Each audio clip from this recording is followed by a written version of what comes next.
Okay, let's just jump right in. Bitcoin. It's supposed to be digital gold, right? A serious monetary network. So how in the world did we end up with JPEGs and digital art filling up the blockchain? Seriously, what is going on? Well, it all kicked off in 2023 with this new thing called inscriptions. You can basically think of them as NFTs, but living directly on Bitcoin. And all of a sudden, just boom, a flood of non-financial data hit the network, triggering a massive, and I mean massive, debate inside the community. And that's really what we're digging into today. Because this isn't just some nerdy technical disagreement. No, this is a high-stakes fight for the very identity of Bitcoin. Welcome to the battle for Bitcoin's soul. At its heart, the network is going through a full-blown identity crisis. This wave of digital art is forcing a really fundamental and frankly uncomfortable conversation. What is Bitcoin actually for? Is it supposed to be for one thing and one thing only, money? Or is it for, well, anything? This brings us to the first major response. See, one group of developers looks at all this data and calls it one thing, spam. And to fight back, they've proposed a really controversial software update called BIP 110. So what is BIP 110? Well, it's a proposed change to Bitcoin's rules. It's a soft fork, which is just a fancy way of saying a backward-compatible upgrade, and its whole purpose is to strictly limit how much of this non-money data you can cram into a transaction. Oh, and pay attention to that word temporary. It's only designed to be a one-year experiment. And how is it supposed to work? Okay, it gets a little technical, but the main idea is pretty simple. It drastically shrinks the space you have for data, it puts a hard cap on the little data chunks that make up things like images, and it even temporarily shuts down some new features so people can't find clever workarounds. The end goal? Make it incredibly difficult and expensive to store big files on the blockchain. This quote right here gets to the very soul of the proposal. The people behind it are crystal clear about why they're doing this. For them, this is about protecting Bitcoin's primary mission as sound money. They do not want it to turn into some clunky, decentralized version of Google Drive. But here's the kicker. Despite that really strong belief, this proposal is wildly unpopular. Just look at this.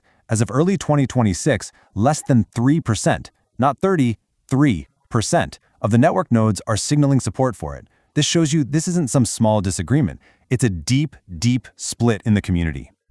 And this number, this is what has critics really spooked. To activate this change, BIP 110 only needs 55% of the miners to agree. Now you got to understand, previous major upgrades needed 90 or even 95% support. This super low bar raises a terrifying possibility that the network could literally split in two, creating two competing versions of Bitcoin. That would be a disaster. So you see, what we're looking at is so much bigger than just a fight over a few lines of code. It's a clash between two totally different, competing visions for what Bitcoin is supposed to be. And this slide lays out the two camps perfectly. On one side, you've got the purists. Their philosophy is simple. Bitcoin should do one thing and do it perfectly, be sound money. To them, JPEGs are just spam that makes it more expensive for regular people to run a node, which hurts decentralization. Their solution? Write strict rules into the code. But on the other side, you've got the permissionless camp. Their view is even simpler. If you can pay the fee, your transaction is valid. Full stop. They believe the free market, not a handful of developers, should decide what block space is used for. This quote just perfectly captures that open market mindset. And get this way of thinking is so dominant that in late 2025, the main Bitcoin software, Bitcoin Core, actually pushed an update that made it easier to store data. The complete opposite of what the BIP 110 folks want. Okay, so this whole philosophical fight isn't just about JPEGs. The exact same debate is playing out in another super important area, the development of powerful new tools for Bitcoin's future. Features that are known as covenants. So what in the world are covenants? Well, the simple version is, they're upgrades that would let you program rules directly into your Bitcoin. So you could create a rule that says, hey, this Bitcoin can only be spent after a 30-day waiting period, or it can only be sent to one of these 5 specific addresses. You get to set the terms. And there are a few different ideas for how to actually make this happen. This table kind of breaks down the big three. You've got OP_CTV, which is a more limited, safer version. Then there's OP Vault, which is all about security, creating a time-locked safe for your coins. And then there's OP Cat, which is the most powerful and ambitious of them all, potentially bringing complex smart contracts to Bitcoin. As you can see, they're all still being heavily debated. So why should you care about any of this? because these tools could be an absolute game changer for regular users. We're talking about things like super secure self-custody vaults that are almost impossible to hack, and better, safer bridges to layer 2 networks like Lightning, which is what we use for fast, cheap payments. This stuff gives users way more power. Let's just focus on OP_vault for a second, because it's a perfect example. It's designed to protect you from something called the $5 wrench attack. You know the nightmare scenario, where a thief physically threatens you to get you to unlock your wallet. With a vault, even if they get your keys, they can't drain your funds instantly because there's a built-in time delay. That gives you time to stop the theft and recover your coins. It's a massive deal for security. So, with all this drama and all this conflict, you have to ask, what's next for Bitcoin? And the answer is that the path forward is this. It's slow, it's super deliberate, and it's absolutely defined by passionate and sometimes messy debate. If you look at a rough roadmap, you can see this playing out. Back in 2024, a quiet but really important privacy upgrade got rolled out. Right now, through 2026, it's all about the BIP 110 showdown. And then, looking out to 2027 and beyond, the next big drama will be the covenant question, seeing if a community can finally agree on one of these powerful new tools. You know, there's this incredible metaphor that developers use to describe this whole process, and it's just perfect. They say that changing Bitcoin is like working with drying concrete. You have to be so careful about what you do because once a change is made and sets, it's permanent. It becomes part of the foundation forever. And all of this leaves us with the one single question at the very heart of this debate. As Bitcoin grows up, where will its real strength come from? Will it be from disciplined simplicity, doing one thing and doing it perfectly? Or will it be from permissionless innovation, letting the market run wild and decide its own future? The answer to that is going to define Bitcoin for generations to come. Welcome to the debate. Today we are standing at, well, what I would call a precipice. It's February 9th, 2026, and the Bitcoin network is undergoing what is arguably its most significant stress test since the block size wars nearly a decade ago. We aren't just talking about code updates or, efficiency tweaks. We are talking about the very soul of the chain. That sounds dramatic, I'll admit, but for once, I don't think you're exaggerating. The ecosystem is in, well, absolute turmoil right now. It really feels like everyone is just shouting past each other. It does. To set the stage for our listeners, throughout 2025, we saw this absolute explosion in non-monetary data usage. I mean, we're talking about inscriptions, heavy JSON files, images, complex BRC20-style tokens, things that are, in effect, bloating the blockchain to levels we have just never seen before. And now, here in early 2026, we're seeing the immune response. A very controversial proposal, BIP 110, has been put forward to radically curate what kind of data is even allowed in a block. And that proposal forces us to ask the question of the decade, maybe the question of Bitcoin's entire existence. Should Bitcoin be a neutral, open platform where, any fee-paying transaction is valid?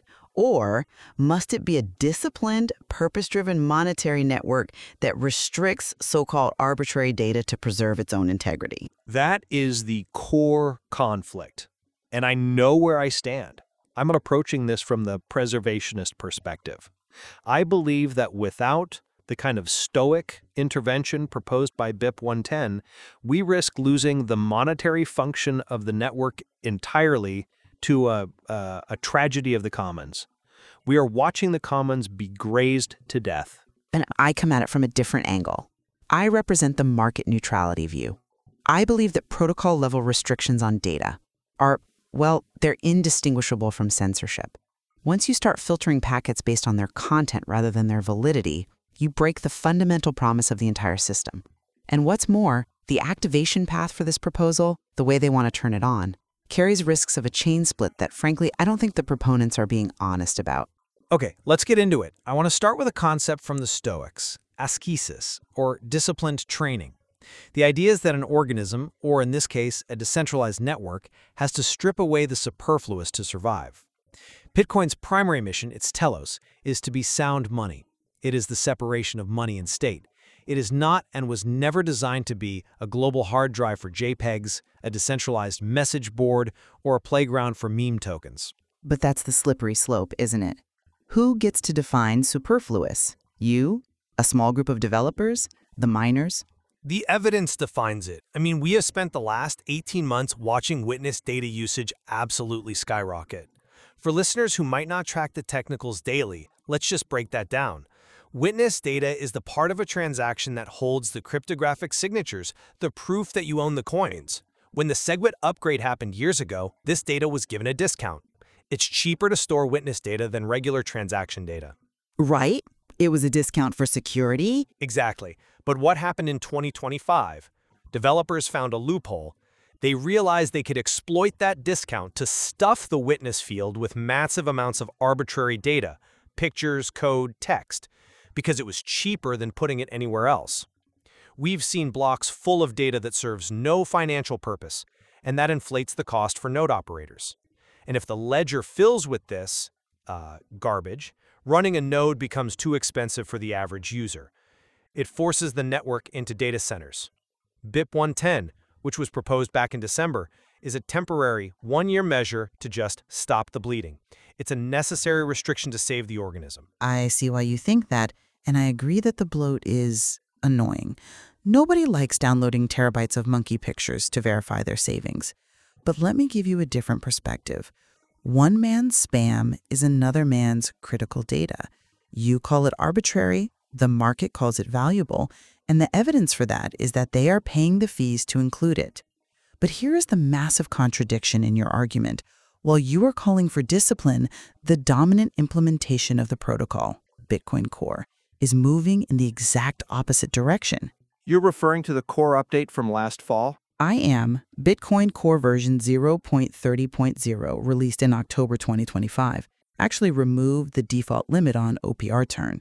Just to clarify, OPR turn is the standard way to embed a little bit of data in a transaction. Before, we had a polite 80-byte limit. It was tiny. Now, you can effectively drop 100 kilobytes or more if you pay for it. The core developers accepted Peter Todd's patch because they recognized that the fee market should regulate usage, not the code police. So on one hand, the ecosystem is moving toward freedom, saying, if you pay, you stay. And on the other, this BIP 110 proposal is trying to force a restriction that the market clearly doesn't want. That is a fascinating contradiction, I admit. But I would frame it differently. The fact that core uncapped OP return is exactly why BIP 110 is necessary. Market forces are reactive, not proactive. By the time the fee market regulates usage by making it too expensive to spam, the blockchain is already bloated with permanent data that every node must store forever. That isn't freedom.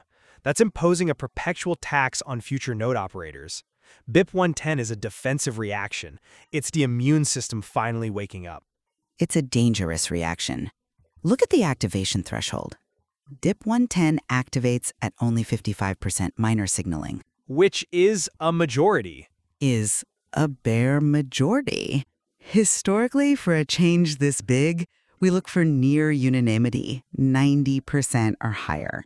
If you activate a rule change that invalidates transactions with only 55% support, you are practically begging for a chain split. Imagine 45% of miners reject those new rules. They keep mining blocks with inscriptions in them. Suddenly we have two Bitcoins, one where the JPEG exists and one where it doesn't. The chain splits, the market crashes. Is stopping the bleeding worth risking a catastrophic hard fork? I think we need to be precise about what BIP 110 actually does before we start screaming hard fork. Let's look at the specifics.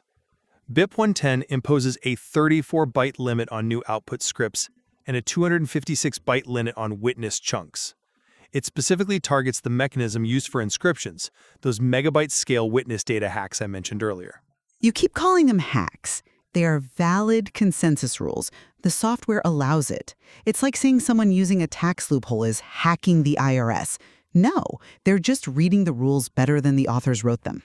They are exploitations of the witness discount that was intended for signatures, not pixel art. But here is the key point regarding safety. BIP 110 grandfathers in all existing UTXOs. It explicitly preserves standard payment types, PDP-KH, SegWit, Taproot, Lightning channels. It doesn't break money. It doesn't stop you from sending value. It simply breaks the abuse of the money layer. I'm sorry, but I just don't buy that distinction. When you say it doesn't break money, you are defining money very, very narrowly. There are timestamping services, complex smart contracts, proof of existence markers. They all rely on data embedding. BIP 110 invalidates currently valid behavior. By definition, that's a restriction. And let's look at who is running this. The Bitcoin Knots client, led by Luke Dasher and Dathan Ohm, is the primary driver here.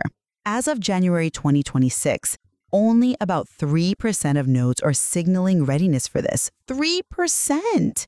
That 3% represents the most highly engaged sovereign node operators. It's a grassroots signal. It's the intelligentsia of the network. It's a fringe minority. You have 729 nodes out of nearly 25,000 signaling for this. The top 20 mining pools haven't touched it. To claim this is a defense of integrity is a stretch. It looks more like a minority trying to hijack the protocol because they don't like how other people are using it. It feels like a homeowners association trying to ban the color pink. Consensus doesn't always mean unanimity, especially when the network's health is at stake. The Bitcoin Knots community views this as a moral stance. If we wait for the miners, who profit directly from the spam fees, to altruistically clean up the chain, we will be waiting forever. Why would a miner ban spam when the spam pays their electric bill? We need that ascesis. We need to return to the idea that Bitcoin should do one thing well. That do one thing well philosophy is compelling. I agree. But you can use it to argue for the exact opposite conclusion. If Bitcoin is supposed to be simple, then the rules should be simple. Is the fee paid? Yes. Does the math check out? Yes. Then the transaction is valid. That is simple. Adding complex code to inspect witness chunks, measure byte sizes, and filter content, that's adding technical debt. You are adding complexity to the code to enforce simplicity in usage. That's a paradox. It's a necessary paradox. If we don't add that complexity to the code, the complexity of the ledger data becomes unmanageable. You mentioned Peter Todd earlier. It is fascinating that he, historically a small blocker who fought to keep the chain light, was the one who supported uncapping OP return. Because he understands that you can't fight the market with arbitrary limits. If people want to pay $50 to store a picture of a monkey, they will find a way to encode it. They'll hide it in the nonce, they'll hide it in the dust. Or perhaps he underestimated the tragedy of the commons. Dathan Ohm, the author of BIP 110, argues that code-enforced discipline is the only thing that works. We cannot rely on the invisible hand to clean up a digital commons. A garden that is never weeded becomes a jungle, and in a jungle you can't build a foundation for global finance. But let's look at where the actual constructive energy is going. If we are going to change consensus, which is incredibly hard and risky, shouldn't it be to enable users rather than restrict them? The ecosystem is desperate for functionality, not limitations. We've spent so much time talking about blocking data, but what about the proposals to actually make Bitcoin better money? I'm talking about covenants, things like BIP 119 and BIP 347. Oh, cat. I actually agree with you there. I am not against change. I am against destructive change. There's a massive difference between what I call junk data, like inscriptions, and virtuous complexity, like covenants. Walk me through that distinction. To an outsider, they both look like code changes that let people do new things. Okay, think of it this way. Junk data uses Bitcoin as a storage medium. Virtuous complexity uses Bitcoin as a programmable financial instrument. Take BIP 345, OP Vault. This is a proposal designed by James Oburn. It directly addresses the $5 wrench attack, the scenario where someone physically threatens you to send your Bitcoin. The nightmare scenario for self-custody. Exactly. Right now, if someone has a gun to your head, you send the coins. OP Vault allows you to time lock your coins. If you try to send them, the network imposes a mandatory delay, say 24 hours. During that window, the coins are in limbo.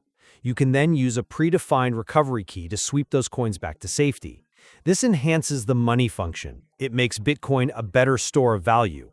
That is virtuous complexity. Vaults are great. I agree. That's a feature everyone wants because it solves a real human problem. But let's talk about the other big one. OPCAT, BIP 347.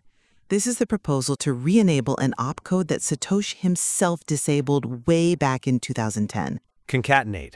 Right, string concatenation. It sounds incredibly boring and simple, just sticking two pieces of data together, but it opens a Pandora's box. It opens the door to introspection and zero-knowledge verifiers. It lets the Bitcoin script check itself. It allows for covenants, where you can restrict where the money goes after you spend it. It also opens the door to miner extractable value, or MEV. If you can build complex smart contracts directly on layer 1 using OPCat, you introduce the same toxic dynamics we see on Ethereum. You get bots front-running transactions, sandwich attacks. Satoshi disabled it because of memory usage concerns back then, but the modern concern is economic stability. Do we really want Bitcoin blocks to become a battleground for arbitrage bots? I'm not convinced by that line of reasoning, because the research suggests otherwise. Galaxy Digital released a report back in 2025 showing massive developer momentum behind OPCat on the Signet testnets.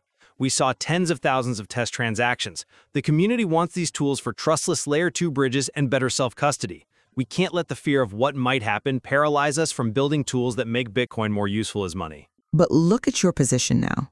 This is where you lose me. You are arguing for ossification on one hand, locking down the protocol against spam with BIP110, and radical experimentation on the other with OPCat. You want to freeze the bad stuff and accelerate the good stuff, but you're the one deciding what's good and bad. No, I'm arguing for consistency. BIP110 protects the base layer's resource usage, the hard drive space, the bandwidth. OPCat, or OP Vault, enhances the base layer's utility as money. One is weeding the garden, the other is planting crops. You can't plant crops if the weeds have choked out all the sunlight. If people want utility or big data or fancy features, they should move to the layers above. This brings us to drive chains, BIP300. This has been Paul Stork's crusade for a decade now. I suspected you would bring that up. It's the logical solution. Drive chains allow for hash rate escrows. Essentially, you lock your BTC on the main chain, you move it to a side chain, and on that side chain, you can have big blocks, privacy features, tokens, whatever you want. If the spammers want to trade JPEGs, let them do it on a drive chain. Why are we trying to police the main chain when we could just segregate the activity? Because drive chains rely on trusting miners. The hash rate escrow model means that if 51% of miners decide to steal the funds locked in the side chain, they can. Miners can already attack the network if they have 51%. That's always been the threat model. It is fundamentally different. In a 51% attack on Bitcoin today, miners can double spend their own coins or censor transactions. And this is crucial, they cannot steal your coins. The cryptography prevents that. In a drive chain, if they collude, they can loot the entire peg. That breaks the trust model of Bitcoin. I prefer ossification of the base layer. We should make only tiny, high-impact changes. Like what? If drive chains are too radical, what qualifies as tiny in your book? Like BIP118, sig hash any prevout. It's a very specific change that enables L2 for the Lightning Network. Let's decode that for the listeners. L2? Sure. Right now, the Lightning Network is amazing for fast, cheap payments. But managing a Lightning channel requires storing toxic state. This means you have to keep a record of every previous state of the channel. And if you accidentally broadcast an old state, you lose all your funds. Sci-hash any prevout fixes this. It allows the latest state to simply override the old one. It simplifies Lightning and makes scaling safer without changing the fundamental economics of the main chain. That is a conservative, high-impact upgrade. There is a deep irony here that I have to point out. You claim to want ossification, essentially freezing the protocol to protect it. Yet you're the one advocating for BIP110, which is an unprecedented intervention. True ossification means accepting the protocol as it is, warts and all. It means accepting that if the protocol currently allows 4 megabytes of witness data, then 4 megabytes of witness data is valid, period. That is a suicide pact, not ossification. If we discover a bug that lets someone crash the nodes, we fix it. This spam is an economic bug. It's neutrality. If you start carving out exceptions for good data versus bad data, you are no longer a neutral protocol. You are a curator. And once you start curating, you become a political entity. If we block JPEGs today because they are wasteful, do we block donations to unpopular political causes tomorrow because they are harmful? Liberty requires boundaries. If we allow the node network to be overrun, we lose the commons that makes that liberty possible. If only data centers can run nodes because the chain is 500 terabytes large, then Bitcoin is just PayPal with extra steps. BIP110 is an attempt to preserve that commons. I argue that the cure is worse than the disease. A contentious soft fork with 55% miner support breaks the social contract of Bitcoin. If you force this through, you signal to the market that a small group of developers and a bare majority of miners can change the rules whenever they want. That is not digital gold. That is fiat politics. It is governance. And whether it is Bit 110 or a future covenant package, Bitcoin must evolve to protect its core value proposition, uncensorable money. The Stoic path is one of disciplined choices. We cannot simply drift. The true path forward is patience. Let the fee market kill the spam. If it costs $100 to mint a JPEG, people will stop doing it. We should only upgrade for universally desired features. Look at BIP 324, the V2 encrypted transport. It rolled out in 2024, made the network more private, and had zero controversy. That is how Bitcoin should evolve, not through spam wars and 55% thresholds. And yet here we are in 2026, and the fees haven't killed it yet.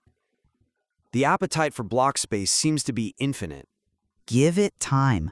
Markets are efficient, but they aren't instant. We are out of time for today, unfortunately, but this conversation is far from over. 2026 is shaping up to be a pivotal year where the very definition of Bitcoin is being stress tested. Absolutely. I encourage every listener to not just take our word for it. Go check the notes at Nilling Stats. Read BIP 110. Read the proposals for OPCat and OP Vault. Understand what is at stake. Verify, don't trust. Thank you for listening to The Debate. See you next time. Okay, let's unpack this. It is Monday, February 9, 2026. And, if you're just checking the price charts, you might think it's just another standard, maybe even a boring Monday in the crypto markets. Right. Business as usual. Exactly. But if you have been lurking in the developer mailing lists or digging through the deep corners of what we still call Bitcoin Twitter, even though it's X, you know that Surface Calm is a total lie. Oh, it's an absolute illusion. Yeah. The network is, it's embroiled in what some people are calling a civil war of philosophy. A civil war, that's a strong term. It is, but it fits. Others are calling it a desperate rescue mission for the soul of the chain. So, it really depends on which side you're on. It really does feel like 2017 all over again, doesn't it? The tension is just, it's palpable. It is. But the fascinating thing is, instead of arguing about how big the blocks should be, which was the big block war, we're now arguing about what's allowed to live inside them. What qualifies as a valid resident of a Bitcoin block? Precisely. It's a battle over the very definition of Bitcoin itself. Is it just money? Or is it something more? That is the perfect way to frame it. For you, the listener joining us, maybe you just check your cold storage once a year. Or maybe you use Lightning every single day to buy coffee. Yeah, you could be anywhere on that spectrum. And either way, the rules of the game might be about to change right under your nose. We have a massive stack of sources to get through today. A huge stack. We have the text of BIP 110, this controversial new proposal that just dropped. It landed like a bomb in the mailing lists. It really did. We have the mailing list debates between some of the biggest names in the space. People like Luke Dash Jr. and Peter Todd. Heavyweights. True OGs of this space. And we also have this fascinating piece of analysis that tries to view all of this through a Stoic lens, asking not just what can we build, but what should we build? And that distinction is everything. Can versus should. That is the heartbeat of this entire deep dive. Just because the code allows you to do something, does that mean it's actually good for the long-term health of the network? So here is the mission for this deep dive. We are going to parse this so-called spam war that has been clogging up the chain for, 2 years now? At least. It really kicked off in late 2023. We're going to look at the covenant proposals that promise to make Bitcoin programmable, which, is something people have wanted for a decade. Finally, yes. And we are going to ask the big question. Is Bitcoin becoming digital gold that does one thing perfectly? Or is it becoming a digital playground, a global hard drive for anyone with a few sats to burn? And if it becomes a playground, does it stop being gold? That's the core fear, isn't it? The existential dread behind all of this. That's it, exactly. Okay, so let's start with the immediate crisis, the spam war. Because if you tried to move Bitcoin in late 2023, or frankly, anytime in 2024, or even just last week, you felt this. You couldn't miss it. You couldn't. Fees went through the roof. Transactions that used to cost, pennies? A few cents? Yeah, maybe $1 on a bad day. They were costing $50, $60, sometimes over $100. It was insane. It priced out entire continents, entire use cases just vanished overnight. And to understand why we are on the brink of this controversial soft fork now, in 2026, we have to rewind slightly to the cause, the original sin, if you will.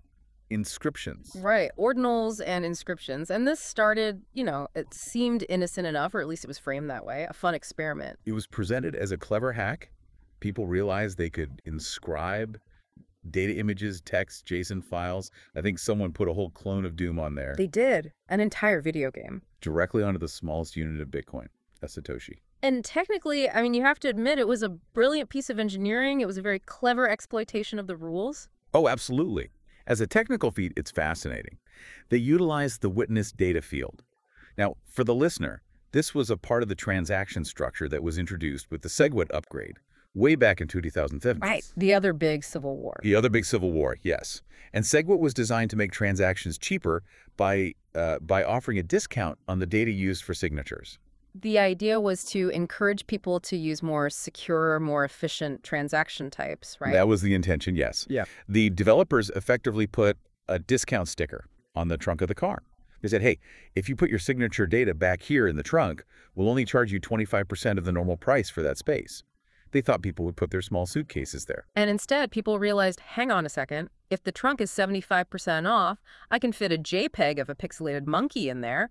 And because of the discount, it's incredibly cheap to store it on the most secure database in human history forever. Exactly. They turned the trunk into a moving van. And the problem is that word you just used, forever.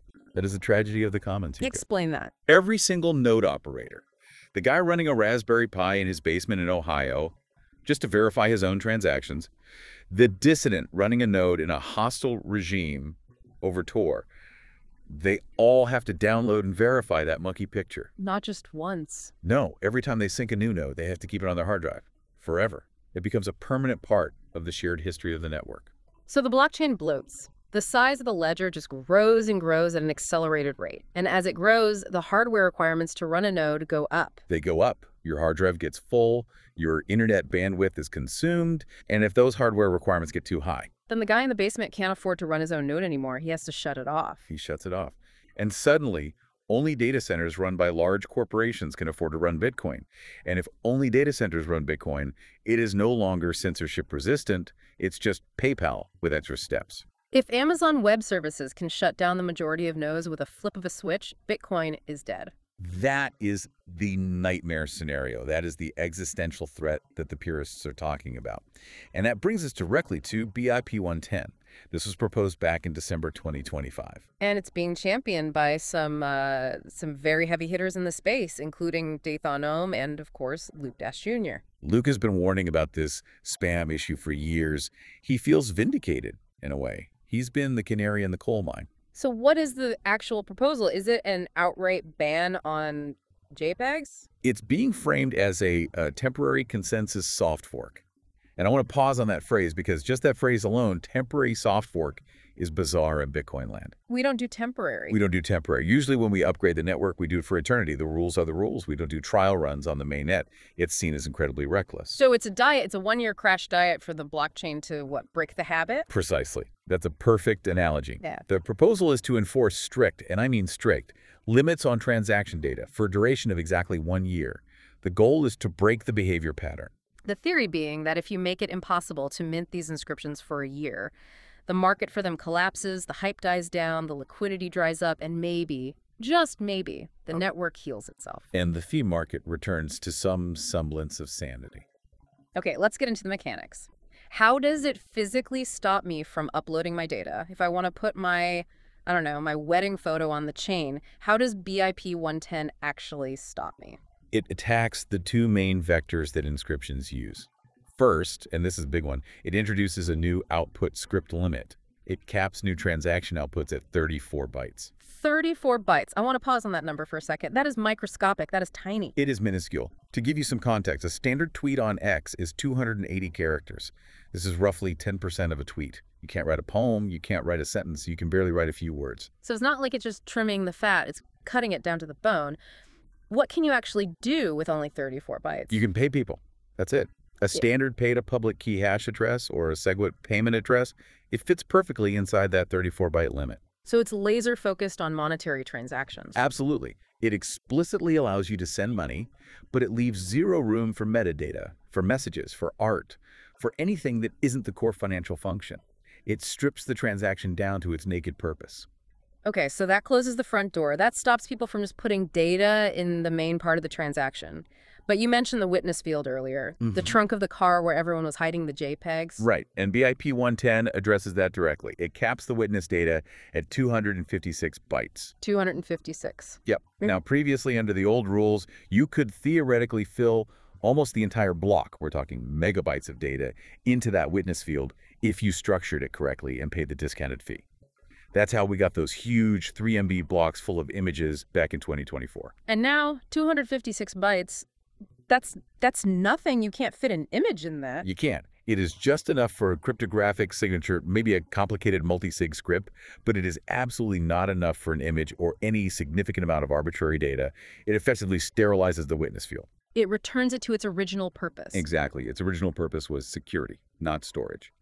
This forces it back into that box. It really sounds like a landlord coming in and saying, okay, party's over. I'm changing the locks and I'm throwing out all your junk because you people are ruining the building for everyone else. That's a very good way to put it. Yeah. But here is where the Civil War aspect really comes in. You can't just change the rules of Bitcoin because you want to. It's not a company. There's no CEO. You need consensus. And this is where the controversy just absolutely explodes, right? This is the spicy part. This is it. Historically, soft forks, like the Taproot upgrade in 2021, required overwhelming support from the miners. We're talking 90% or even 95% of miners signaling yes. It was basically a kumbaya moment. Everyone agreed this was a good thing. Let's all move forward together. It was a very conservative, very careful process. Because if you don't have everyone, you risk the chain splitting. You want the whole network to upgrade as one cohesive unit. And BIP 110 does not take that approach. It takes the opposite approach. It has set the activation threshold at only 55%. 55%. That is barely a majority. That is 51% attack territory plus a tiny little margin for error. That is shockingly low. It is incredibly aggressive. The authors are making a bold claim. They're arguing that the spam is an existential threat, an active attack on the network, so they don't need unanimous consent to stop it. They just need a simple majority. They're treating it like an emergency security patch. But the game theory here is terrifying. Let's walk through it. Let's say 55% of miners upgrade to the new BIP 110 software. Okay, so now the majority of the hash rate will start rejecting blocks that contain these large inscriptions. They will see them as invalid according to their new rules. Right, the majority says no more JPEGs. Simple enough. But the other 45% of miners, the ones who are making an absolute fortune off the high transaction fees from those very same inscriptions, they aren't going to upgrade. Why would they? They have zero incentive to. They're going to keep mining blocks with JPEGs in them because that's where the money is. And the BIP 110 knows the 55% majority will reject those blocks. They will see them as invalid. They will ignore them. So you have two chains. You have chain A, the 55%, which is a clean chain. Right. And you have chain B, the 45%, which is the spam chain, and they are not compatible. They're not compatible. So you have two different versions of Bitcoin. That is a hard fork. I mean, they can call it a soft fork all they want because technically they are restricting rules, making them tighter. But socially, economically, it's a divorce. It's Bitcoin splitting in two. It's a divorce, and usually in these chain splits, the chain with the most economic weight, the most hash power, eventually wins and the other one dies off. But in this case, who has the economic weight? That's the terrifying question. Is it the purists, the hodlers with billions in cold storage who just want a clean, stable chain for saving? Or is it the gamblers and the NFT traders and the meme coin creators who are paying millions of dollars a day in fees on the spam chain? And frankly, miners usually follow the fees. They are rational economic actors. They go where the money is. They do. And that is why, as we look at the data today, on February 9th, the silence from the mining community is deafening. We're tracking the signaling. What do we see? It's pretty anemic. It's about 3% of public nodes are signaling support for this. And those are almost entirely nodes running Bitcoin knots. Which is Luke Dashier's own client. So essentially, the people who wrote the proposal are voting for it, and almost nobody else is. And the top 20 mining pools, the big players. Nothing. Crickets. They are not signaling, they're staying completely neutral. Why would they? If I'm a miner and my revenue has gone up 10x because of inscriptions, that's a gold mine, literally. Why would I ever vote to turn off my own revenue stream? You wouldn't. The only reason you would is if you genuinely believed that inscriptions were going to kill the long-term price of Bitcoin by destroying the decentralized nature of the network. The killing the golden goose argument. Exactly. Miners are currently betting that the goose can handle the weight.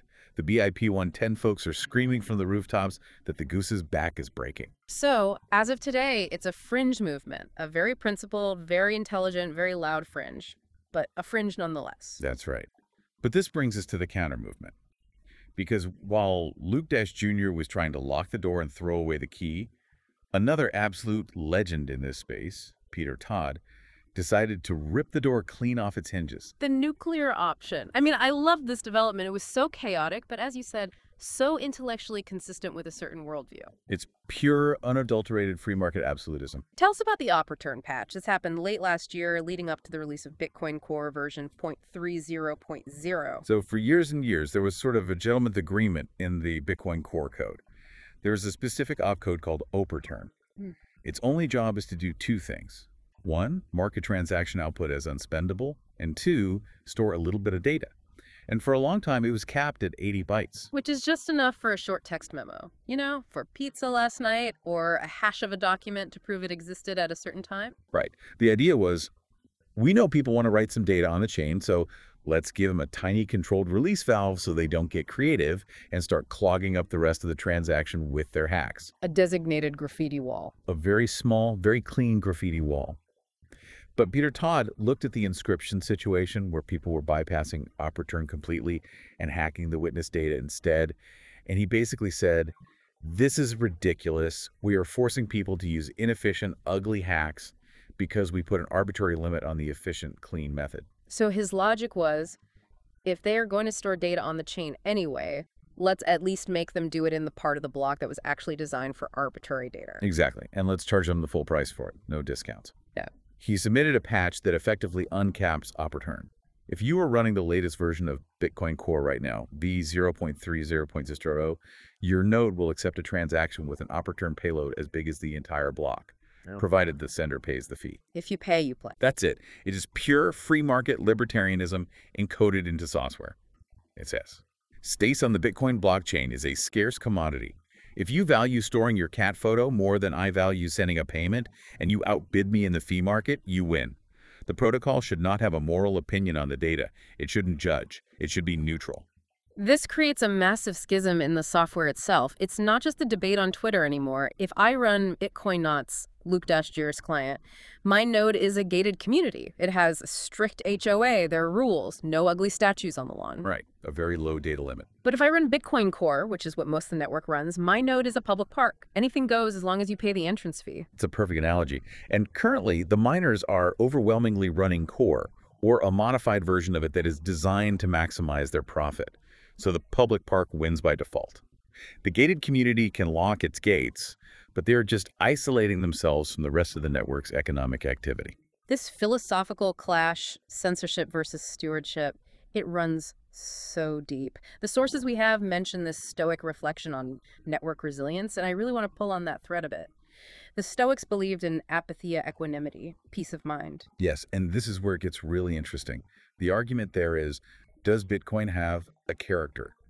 Does it have a telos, a purpose? Marcus Aurelius would ask, what is the nature of this thing? And if the nature of Bitcoin is to be money, sound money, then anything that isn't money is a distraction, a vice, a corruption of its purpose. It should be pruned away. That is the BIP 110 view. It's disciplined, it's ascetic, it's about maintaining purity of function. But the counter-argument, the Peter Todd free market view, is that true resilience is like water. It doesn't care. It flows around obstacles. If your money system breaks because someone drew a cartoon on it, it wasn't a very good or robust money system to begin with. That's it. The Stoic virtue of fortitude suggests we should build a system strong enough to handle the spam, to absorb it, not a system so fragile that it needs bans and censorship to survive. I love that interpretation, because if we have to constantly ban things to survive, are we really anti-fragile, as Nassim Taleb would say? Or are we just fragile with a really good security team? And that hits hard. If we start relying on laws and rules and committees to protect the chain, we are starting to act like a central bank. We must regulate the economy for the good of the people. That's the argument, the slippery slope to censorship. Exactly. Whereas if we rely on physics and economics, the hard limits of block space and the open competition of the fee market, then we are acting like Bitcoin. So that is the stop energy. That is the entire war over what we want to prevent from happening on the chain.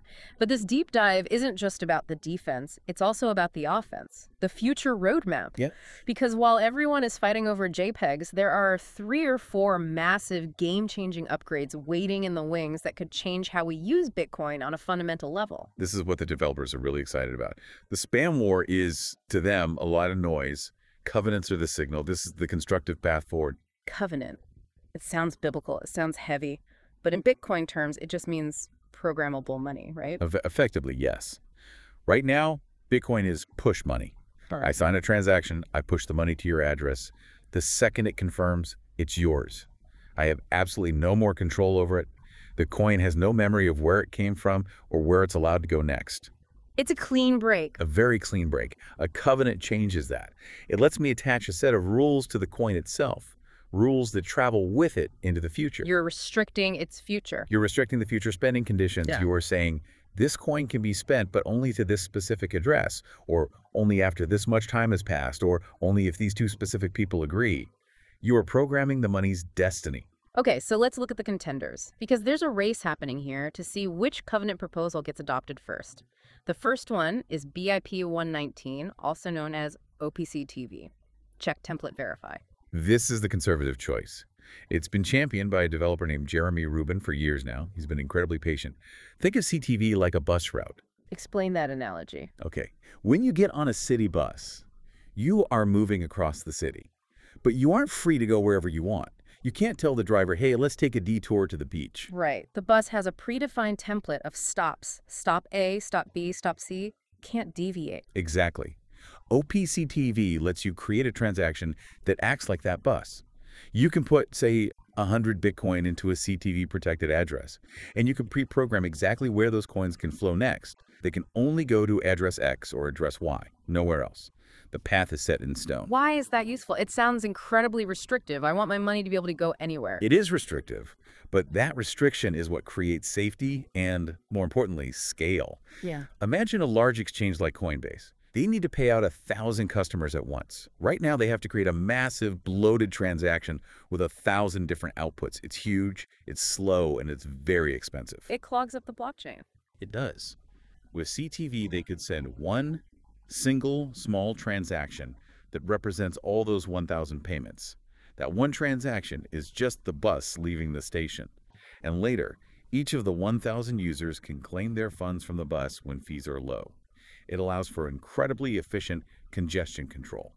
You confirm the total liability now, and the users settle the individual funds later at their convenience. So it's boring infrastructure stuff. It's plumbing, but really useful plumbing. It's the best kind of plumbing, because it's very hard to use it to shoot yourself in the foot. That's why the safe crowd loves it. It doesn't allow for crazy loops or complex recursive contracts that could get hacked. It just defines the destination. Simple, clean. Okay, so that's the safe option. But then we have the one that everyone seems to want for their personal security. BIP 345, OP Vault. This is the one that supposedly solves the $5 wrench attack. This is the killer app for self-custody. This is the one that might actually make it safe enough for your grandma to hold her own keys without living in constant fear. All right, walk us through the nightmare scenario. I'm at home. I have my life savings on a hardware wallet. A bad guy kicks in my door. He has a wrench. He says, unlock the wallet and send me everything, or I break your knees. In Bitcoin today, you have 2 choices. You give him the money, or you get hit with the wrench. Cryptography cannot stop physical violence. The moment you sign that transaction and he broadcasts it, the money is gone. It is instantly and irreversibly settled. And that finality is usually a feature of Bitcoin, but in this specific horrific scenario, it's a bug. It is a critical bug in the human layer. Exactly. Apialta introduces a speed bump, a mandatory consensus-enforced time delay. You can put your coins into a vault on the blockchain. So it's a special kind of address. It's a special kind of smart contract address. Yeah. Now let's replay the scenario. Bad guy comes in, wrench in hand. You say, okay, you win, take it. You sign the transaction to send the money from your vault to his address. But the money doesn't move instantly. No. The network sees the transaction and says, okay, a withdrawal from a vault has been initiated. This transaction is now pending. This will clear in 144 blocks. Which is about 24 hours. Roughly 24 hours. So the thief can see the transaction is pending. He knows you sent it, but he can't actually spend the money yet. He has to wait. And he knows that you know that he has to wait. And this is where the magic happens, right? This is the magic. During that 24-hour window, the vault has a predefined recovery path. You have a second key, a recovery key. Maybe it's with a custody service or buried in your backyard or split into pieces between your wife and your brother. That recovery key can issue a specific command. Cancel. So it claws the money back. It doesn't just cancel it. It immediately sweeps the funds to a super secure, fallback, deep cold storage address. So the thief is standing there with his wrench. He knows that even if he forces you to send the transaction, as soon as he leaves your house, you're going to call your brother, trigger the recovery key, and all the money will be moved to a safe place, and his pending transaction will be invalidated. So the attack is pointless. There's no incentive for the violence anymore. He can't get the money. It creates a scorched earth policy for thieves. It aligns perfectly with that Stoic idea of self-reliance. You aren't relying on the police to find the guy later. You aren't relying on a bank to reverse the charge. You are using the protocol itself to make violent coercion mathematically and economically pointless. That feels like something Bitcoin needs. I mean, if we ever want normal people to hold their own keys and be their own bank, they need an undo button that doesn't rely on a central authority. I completely agree. It's the most likely candidate to get approved first because the use case is so clear and so universally loved. Even the most hardcore purists want to stop getting hit with wrenches. It's a universal problem, but then there is the wild card. The chaotic neutral option, to use a D&D term. OPSAT, BIP 347. Ah, yes. The cat is out of the bag. Pun intended. Now, this one has a fascinating history. Satoshi Nakamoto himself put this code in the original Bitcoin software, and then he took it out. He disabled it in 2010. He did. OPCAT is short for concatenate. In computer science, that's a very simple operation. It just means taking two strings of text and gluing them together. Word A plus word B equals word A word B. It sounds totally harmless. Why on earth did Satoshi kill it? He was worried about denial of service attacks. Specifically memory attacks. He thought that a clever attacker might use it in a loop to create a massive, exponentially growing string of data that would consume all the memory of a node and crash it. And back in 2010, the code was what? Fragile. Incredibly fragile. He was patching holes everywhere. He was like a plumber trying to plug leaks in a dam with his fingers. He just turned off anything that looked even remotely risky. It was a safe, conservative thing to do at the time. So why are we talking about bringing it back in 2026? What changed? Because modern researchers realize that gluing data together is actually a programming superpower when combined with other opcodes. If you can concatenate data together on the stack, you can achieve something called introspection. Define that for us. Introspection means the Bitcoin script can look at the transaction it is currently a part of. It can ask questions like, how much Bitcoin am I sending? What is the address I am sending it to? What is the transaction ID of this transaction? Currently, Bitcoin scripts are blind. They are like a person in a room who can't see the room itself. They don't know anything about the context of the transaction they are in. OPCAT gives them eyes. And if they have eyes? If they have eyes, they can enforce complex logic. You can build decentralized exchanges or DXs. You can build bridges to other chains that are trustless and don't rely on a central party. You can verify Merkle proofs, which lets you do incredibly complex smart contracts without putting all the data on chain.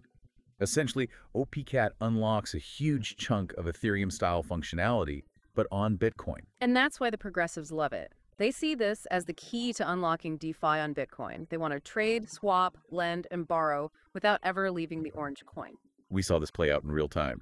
On the Signet test network and a sidechain called Fractal, they temporarily enabled OPCAT just to see what would happen, and usage exploded. Tens of thousands of transactions. People were building weird, cool, complex stuff immediately. The demand is clearly there. But the purists, I can just hear them screaming from here, Pandora's box! They are terrified. Their argument is simple and powerful. Complexity is risk. Right. If you allow smart contracts, you allow smart contract bugs. You allow hacks like the DAO hack on Ethereum. You turn Bitcoin from a simple, predictable rock into a complex, unpredictable computer. And computers crash. Rocks don't. So we have a three-way race. CTV is the safe, predictable bus. Vaults are the much-needed security guard. And CCAT is the mad scientist's laboratory full of promise and peril. And it's coming to a head. Galaxy Digital Mike Novogratz's firm released a research report, and they're predicting we will see consensus on one of these, either CTV or CTT, by the end of this year, 2026. The pressure is mounting. The developers are tired of waiting. They want to build new things. It really feels like the dam is breaking. We've had years of relative stagnation on the protocol level, and now everyone wants to move at once. But speaking of moving, let's talk about scale. Because none of this matters for the average person if fees are $100 forever. We need the Lightning Network to actually work for the masses. And right now, Lightning is, well, let's be honest, it's scary for a normal person.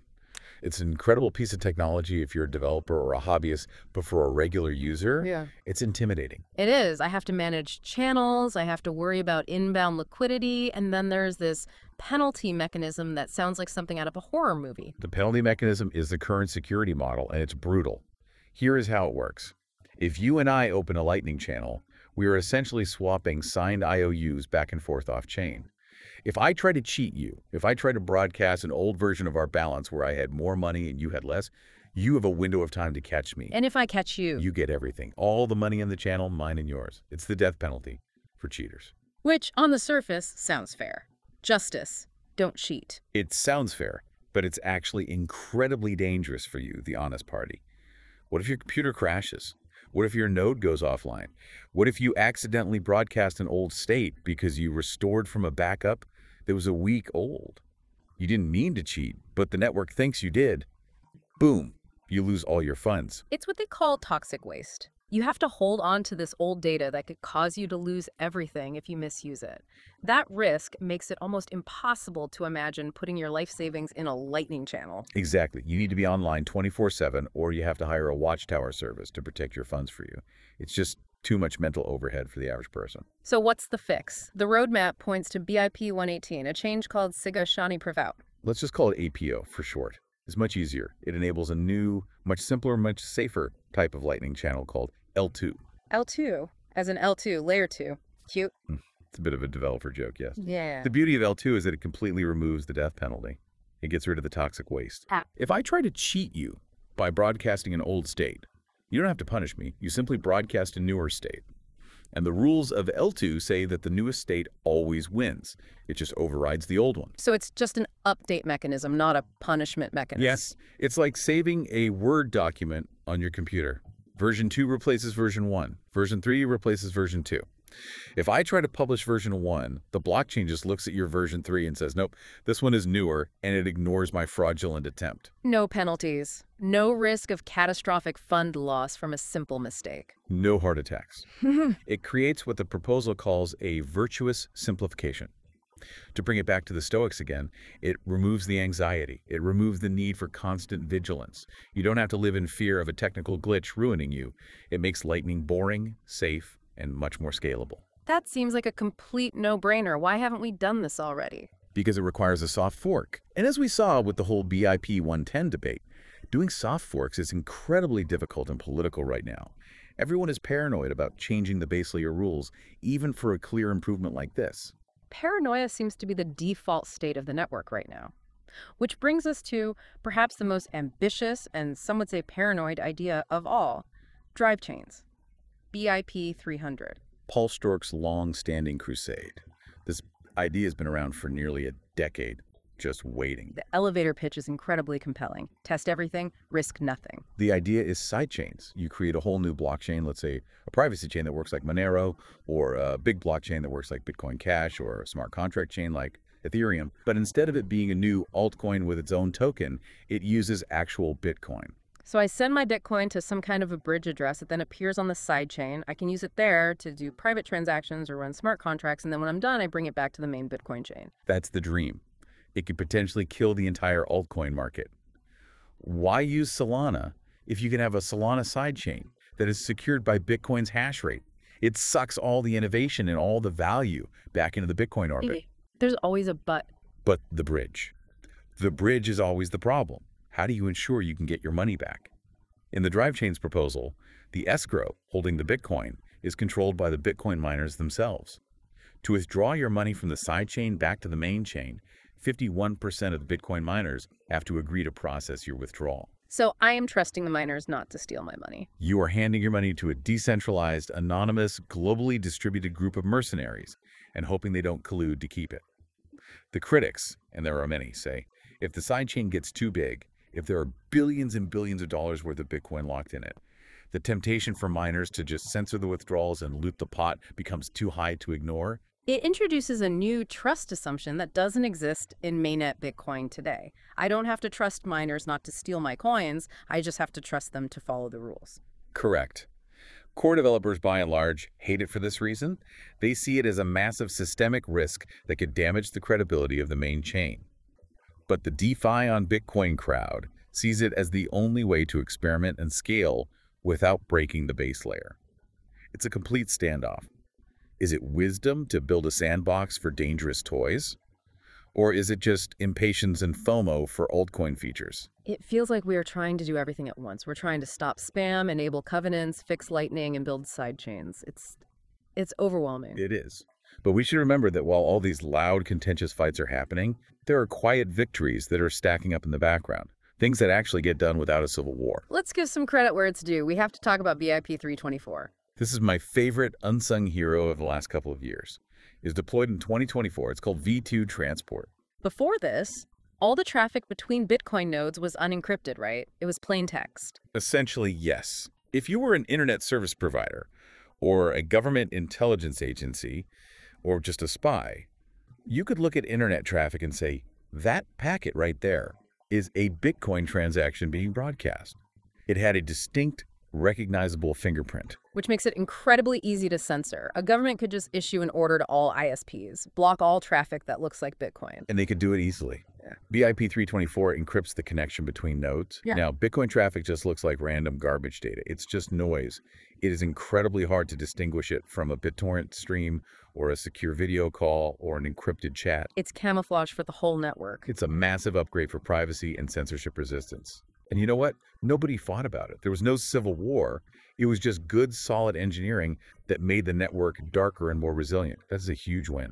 And that leads us to the final concept I want to touch on, the big picture idea that maybe we are almost done. The concept of ossification. The drying concrete theory. There is a strong view in one camp that Bitcoin should be like TCP/IP, the fundamental protocol that runs the internet. Nobody tries to update TCP/IP anymore. It's done. It just works. You build new things on top of it, not in it. Exactly. The roadmap we're discussing suggests we are in the late stage of protocol development. We have the short-term fights over things like spam. We have the medium-term upgrades, which are probably covenants, and the lightning fixes. And then the long-term is silence. Stone. Stone. The concrete sets. No more soft forks. No more BIPs. The rules are locked, maybe for the next 500 years. That is a scary thought for a developer who loves to tinker and innovate, but for an investor, for a saver who is using this as a multi-generational store of wealth. It is the ultimate goal. It is apathia. It's peace of mind. You want to know that the Bitcoin you pass down to your grandchildren follows the exact same rules as the Bitcoin you bought today. Every single time we upgrade the network, we reset the clock on that trust. We introduce a non-zero chance of a catastrophic bug. So the truly stoic move might be to stop changing things altogether as soon as possible. That is the ultimate tension. The expert analysis in our notes asks this haunting question, and I think it's the perfect place to start wrapping up. Is a refusal to change wisdom, or is it cowardice? Say more about that. That's a heavy question. Well, think about it. Imagine if the architects of the early internet had refused to support video streaming because it was too complex and risked bloating the network. We would still be sending emails and basic web pages, but we wouldn't have Netflix or Zune or any of the things that define the modern internet. The world would have just moved to a different network that did allow for that innovation. So if Bitcoin refuses to do covenants, if we say no to OPCAT and even no to vaults because we want to be stoic rocks, do people just leave? Do they move their capital to a different chain that lets them protect their assets and trade freely and innovate? That is the fundamental risk of ossification. If you let the concrete dry before the building is actually finished, you are stuck with a half-built house forever. And the question that every developer and user needs to ask themselves is Bitcoin's house finished? I don't think it is. I really don't. Not without a way to protect against wrench attacks. Not without a lightning network that is truly scalable and safe for normal people. I agree with you. I think we have one big squeeze left, one more massive upgrade package. Maybe gets bundled as Bitcoin 2027 or something that includes the safe, essential stuff. It would have covenants, definitely vaults, and the APO fix for Lightning. We get the critical tools we need to survive for the long haul, and then we let the concrete dry. But until then, we fight. We fight. We debate 34-byte limits. We argue about bus routes and wrench attacks and concatenating strings. It's messy. It's chaotic. It's political. But it's alive. It is incredibly alive. And that is always better than the alternative. So for you, the listener, where does that leave you? We're standing at a major crossroads. On one side, you have the digital gold purists trying to clean up the chain with the aggressive, risky BIP 110. On the other, you have the digital playground libertarians who say code is law and the fee market is the only referee we need. And right in the middle, you have the builders quietly trying to give you the tools you need to actually use this thing safely, like vaults and a better Lightning network. We will be watching that 55% activation threshold for BIP 110 like a hawk. If that number starts climbing from 3%, get ready. The Civil War won't just be on Twitter anymore. It will be happening in the software your node is running. And just remember that Stoic test.